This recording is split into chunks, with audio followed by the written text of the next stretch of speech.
So now that we have it set up to where we have all the information we need in order to, spawn the appropriate amount of zombies, limit the amount that are spawned, basically active in the map, that sort of thing, we want to start working on the logic to pretty much use that information.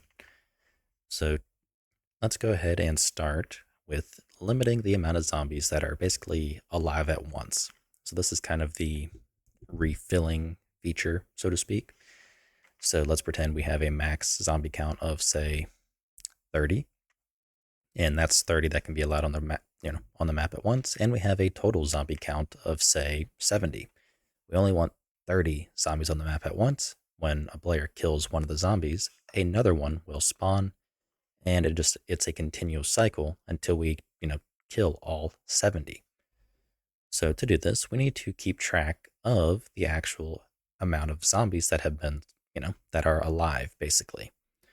So let's go to our game mode, and we have our spawned zombie count. Let's also have a int 32, and this will be the alive zombie count.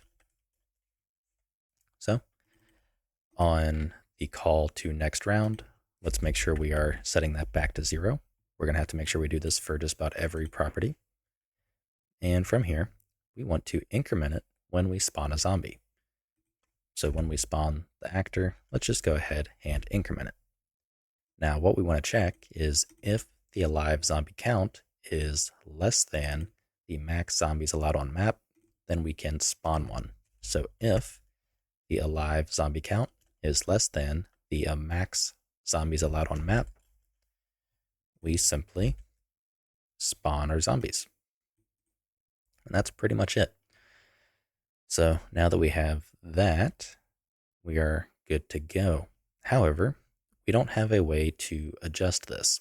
So let's pretend we have, the max zombies allowed on map is 5, or just say 5. And we have a total zombie count of, say, 6, or sorry, 10. So once a player kills one of those zombies, we have 4 zombies that are alive. However, we don't have a way to trigger that we need to spawn another zombie. So we need to do this in our actual zombie pawn. So in here, we have our onDeath function, which gets called whenever the zombie dies. And we want to do pretty much the same thing in the game mode. So when we spawn the zombie, we bind to it dying.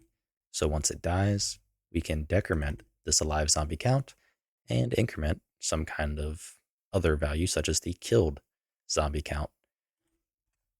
So to begin, let's go ahead and make this. So let's declare do a multicast delegate, just in case another, part of the system needs to bind to the zombie dying.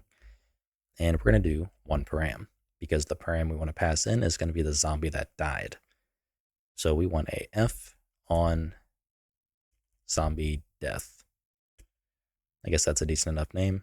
And we're going to call the parameter, well, it's a type actually, so a zombie pawn as a pointer. Let's go ahead and for declare it. And we are good to go. So we can take our f on zombie death and just have on zombie death. Very simple. So inside of on death, we want to simply broadcast the on zombie death and pass in this. So the zombie that died. And that's all we really need to do in the zombie pawn. Back in the zombies game mode, we want to grab our zombie, grab the on zombie death, and we want to add a U object to it. So this and the function we want to call back to is a zombie game mode. And we want a on zombie death. So let's make that a function. So here we have our spawn zombie. Let's do a void. Let's do zombie killed. Yeah, let's just rename it to that instead. And this takes in a zombie pawn, zombie pawn. So that'll satisfy this guy here. And when a zombie is killed, we want to decrement the alive zombie count. So that way we can be basically notified that, hey, we have, killed a zombie. So we can then run this logic again on the next go around of the timer. So it'll basically spawn another zombie in its place, essentially, to keep the map full. So once we have that, we need a way to know that all the zombies have been killed. So that way we can basically end the round. So in order to do that, we basically want to do a comparison. So, if the, say, max zombies allowed on round, if the amount of zombies killed is equal to this, then we know we have hit our threshold and we're ready to end the round.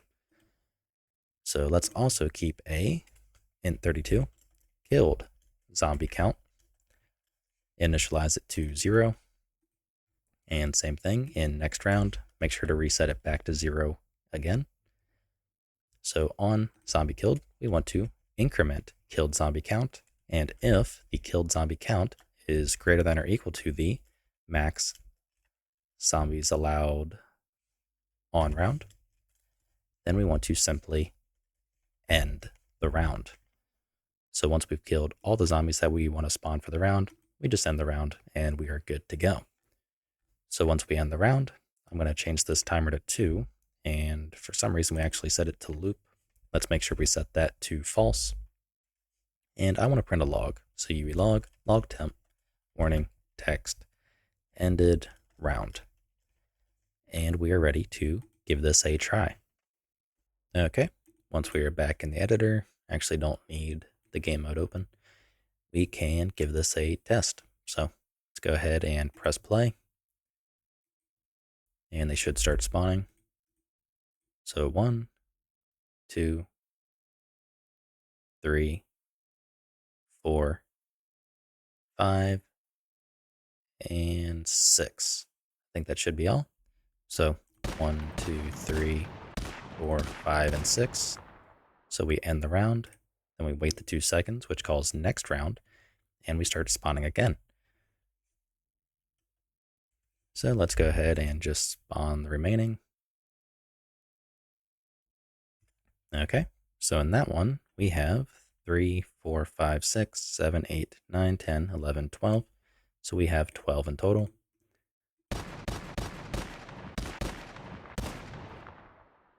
Just go ahead and end them. There we go, we ended the round. Okay, 2, I'm just gonna run slow-mo again.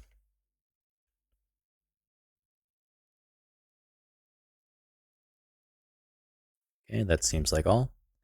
So we have 3, 4, 5, 6, 7, 8, 9, 10, 11, 12, 13, 14, 15, 16, 17, 18. I think that's 18. I guess I could have also just did this in the process.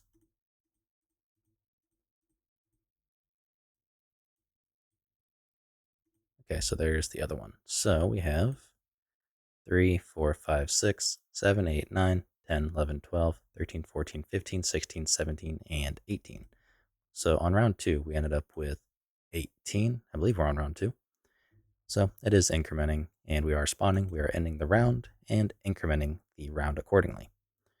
So it's probably not a bad idea at some point here to go ahead and start working on finalizing the round system now that we have it in place. So that means we can do things like set up our UI, set up the view model for the round, and well, pretty much just go from there. So I wanted this all set up so that way we can work on the round portion, specifically getting it so at the bottom left of our screen, just like we have our points down here, I want to have the round number down here. So that's what we're going to start on next. So I'll see you in the next video. If you like what I'm doing and you want to help support me, you can find my link to my Patreon in the description below, where you can also get early access to this entire series.